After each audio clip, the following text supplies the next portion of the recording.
Hello and welcome into the backfield. I'm your host, Connor Shaffin. Welcome to my Tuesday takeaway episode for the Japanese Grand Prix. Unfortunately, I have to say this was definitely the most underwhelming race of the season so far. We didn't really have a lot of overtaking. I think that has a lot to do with the circuit. I also think we were denied a potential fight for the race win because of the safety car. Weirdly, usually you have a safety car and it adds to the excitement of the race. I think this was a rare situation where it actually took away because it just gave Antonelli such a huge advantage over the rest of the field because he hadn't pitted yet. And yeah, so there is still a lot to talk about, though, and we will have a little bit of a conversation about how the regulations affected this race and talk about some of the biggest takeaways we have for it. With all that being said, make sure to comment down below your takeaways for the race and your thoughts on it as a whole, and let's go ahead and get right into it. So, we are going to start off with a discussion about the title battle, which is a little weird to talk about given we're only 3 races into the season. But Kimi Antonelli becomes the youngest man ever to sit atop the F1 Driver Championship standings. And one has to question whether the title battle is on between him and George Russell. And yes, I do have to say that this has been a closer battle so far than I thought it would be.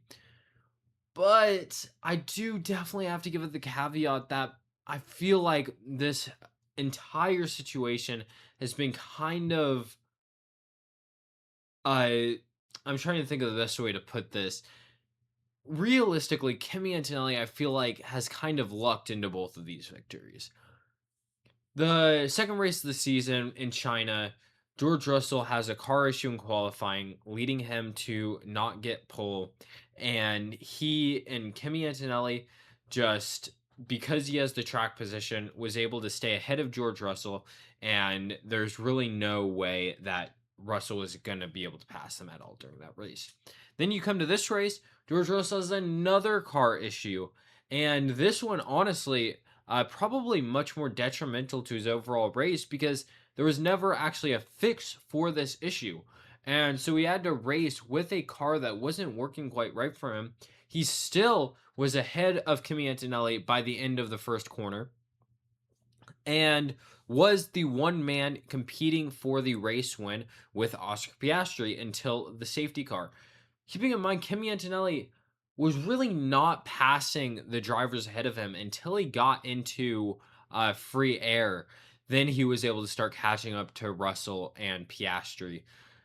But uh, all of this, I can still say that Kimi Antonelli has done an excellent job so far this season. And I do think the title battle will be a little bit closer than we were originally expecting. With all that being said, I still think that it's Russell's title to lose. Next up, we have to talk about this Red Bull. Oh man, it's not even a conversation that feels quite right to have because I said before the season that I don't think the Red Bull is going to be very good. I didn't think that they'd be able to compete with the I firmly believe that the Mercedes and the McLaren would be the two dominant cars this year. And then I thought that the Ferrari, Williams, Alpine, and Red Bull would all kind of be in a second tier with themselves. Williams definitely isn't in that tier, and also Ferrari is definitely in that tier with McLaren. Both of them aren't quite to Mercedes level yet, but I but Red Bull is just nowhere near the pace, and it has nothing to do with their engine. It is all to do with their chassis, which is just so bizarre to say. Ford comes in and creates an engine, and we all expected that this engine wouldn't be very good. Turns out this engine actually is very good. It's competitive with the Mercedes. And they can't use their engine to give them any advantage because their chassis is just that bad. They really don't have that much pace over the Racing Bulls over one lap. Max Verstappen got out qualified by Arvid Lindblad. Arvid Lindblad knocked him out of qualifying. How crazy is that to think about? He out qualified him on merit in a Racing Bulls. And it's just insane to see that Verstappen is Verstappen is out here fighting Pierre Gasly for the entire race in a car whose other driver is nowhere near the pace. This Alpine isn't just light years ahead. It's an okay car. And so is the Red Bull. And unfortunately, I think that we're just going to have to come to terms with the fact that the Red Bull is not a very good car. Next up, we're going to talk a little bit more about Pierre Gasly now. He leads the midfield. I don't actually think he quite has championship position over Oliver Bierman yet, but he seems like the man to beat in the midfield this year. He seems like the man poised to get P7 or P8 in the championship. He just, I think everybody kind of knew that Pierre Gasly was the best, if not the second best midfield driver after Carlos Sainz. And he just hasn't been able to prove it because last year the Alpine was horrible. The year before the Alpine was horrible except for the last 5 races of the season. And the year before that, I don't even remember what happened in 2023 with Alpine. That who knows, man. I do think I want to say he did get beat by Ocon that year, but that was his first year at the team. Why Ocon was with Alpine his pretty much his entire career. So, you have to say though, it's not the most shocking thing to see Gasly at the top of the midfield here, but it still is great to see him performing at the top, especially not at the top, but at the top of the midfield, especially after seeing how distraught he was at the start of the season in Australia when it seemed like the Alpine car may not have had the pace that we expected it to have. Turns out it did. It is definitely up there as the best car in the midfield with the Red Bull and Haas. Oh, that still doesn't feel right to say that the Red Bull is even in that conversation. Bierman had nothing but car issues all weekend. We'll talk a little bit more about that Bierman crash in a moment here. But yeah, I just want to give Pierre Gasly his flowers. He seems like the man to beat in the midfield this year. Second race in the row, finishing in the top 7, qualifying in the top 7, and just great job for him. Next up, we got to talk about the Mercedes a little bit more because they are just insane when it comes to being in free air. I saw this graphic while doing some research for this video, and I have to say that it is such an interesting thing to see that pretty much the second that take a look at here. I don't know. So I don't think you can see my mouse, but on about lap 20 is when everybody started to pit. And you can kind of see it here. So when the orange dot towards the top here, that was leading the race, moves down, that's when Piastri pits.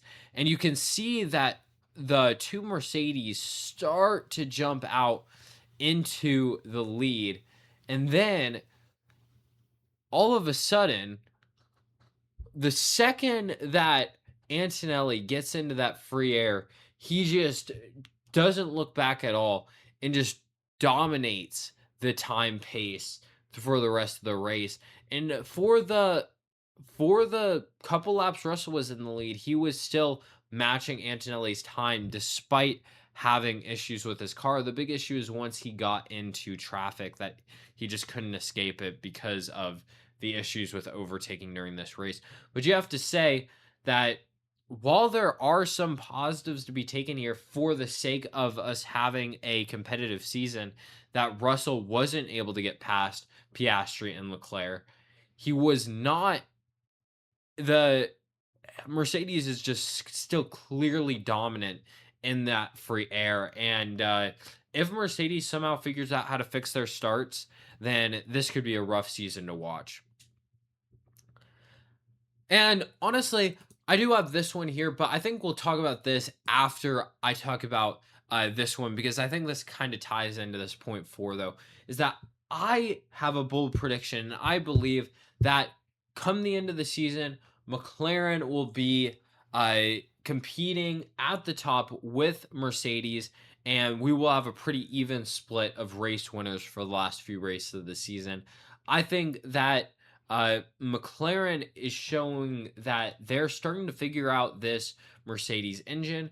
And once they can start a race, is clearly pretty good for them. And at the moment, Oscar Piastri has a 100% start to podium ratio. Just an unbelievable stat for him right there. Just ignore the number of race starts he's had in the process. But I clearly forgot to update the picture inside. My bad. Uh this was a last minute addition to the video, I promise. But I think that I believe that the McLaren will buy, let's say by race 15, I think that that'll either be Spa or Zandvoort or something, maybe Monza. McLaren will be competing for every single race when with the Mercedes. And I think that we'll have a little bit of a Constructors' Championship battle on our hands, though I think it'll be a little bit too out of hand by the time that we get to that point. But you do have to say that this was a really impressive showing from McLaren and shows that they are starting to get to grips with their car. Let's talk about our last thing here, though, because we do need to talk about qualifying is broken, and also we have got to make some changes to the race too. Let's start with qualifying, though. I think that a lot of the drivers were saying after qualifying that really the or not after qualifying, but after the announcement was made that the energy deployment was going to be changed from I want to say it's 9 megajoules to 8 megajoules. And while I'm not an expert by any means, I want to say that that has to do with the amount of battery total that the car can hold.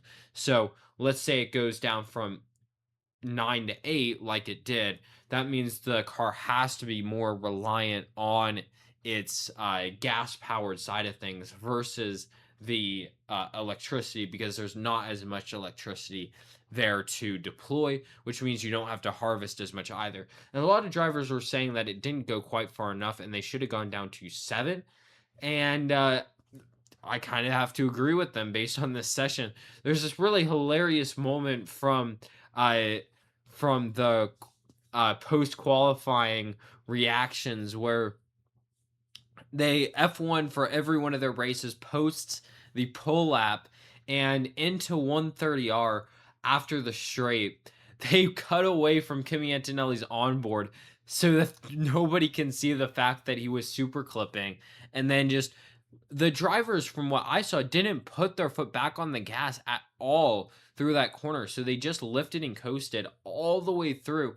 When we've historically seen, at least for the last few years, not historically, it used to be a better corner overall. But these drivers just go flat out, and now they're just fully taking their foot off the gas. Fernando Alonso even made the claim that half of the half of the personnel on Aston Martin would be able to drive this lap around Suzuka. Now, I'd like to give it a shot. I have to say, if these cars are, it's quite a hilarious contrast too, because Hamilton at the start of the season said it would take a PhD to know how to drive these cars. Then Alonso is saying that half the team can drive these cars. It just shows you how complicated the battery management is, but how bad it is for the drivers to actually drive it themselves. So I think it'll be interesting to see. I imagine they will lower it down to the 7 megajoules and see if that makes any difference. I think the one positive you have to say is it does seem like the FIA are open to actually making these changes. So it's not all bad there. But talking about the race too, and it's unfortunate because I don't know what really the FIA were thinking here, because this problem was one that was waiting to happen. It was so off. And I don't know why it's always Colapinto that gets into these situations. Not his fault. He did what he was really supposed to do. That's why he didn't get a penalty or anything. But what did they expect to happen if a driver is having to harvest energy and going 80 miles an hour slower than the other car? And then what? Suzuka is just too narrow of a track for something like that to be able to happen. And fortunately, Bierman walks away with, to my knowledge, was just a bruised rib. Still not great, but it looks like in the moment like he might have broke his ankle.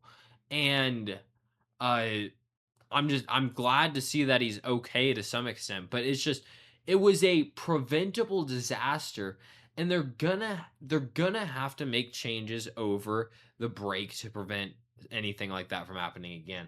The FIA did already put out a statement about that they're gonna review the regulations. I don't know what the answer is. I honestly don't even know what to speculate they'll do. I would be shocked if there's not a solution in place by Miami. The great thing is even though it sucks for us fans, we now have a 5-week break for them to tinker with these rules, talk to the teams, talk to the drivers, and hopefully come to a good solution that we can actually have these more safe racing situations. I think overall the racing itself has been good. We had some fun moments with Leclerc and Hamilton again. We had some fun back and forth between Leclerc and Russell. A really amazing repass by Leclerc into the first corner of Suzuka. Uh, but still, a lot can be done for these regulations, and I imagine something will be done. So that's all I have for you guys today. Make sure to like, subscribe, and comment down below your thoughts on the Japanese Grand Prix and your thoughts on what needs to be done to fix these regulations. But I'm going to thank you guys so much for watching and hope you have a good one. Bye.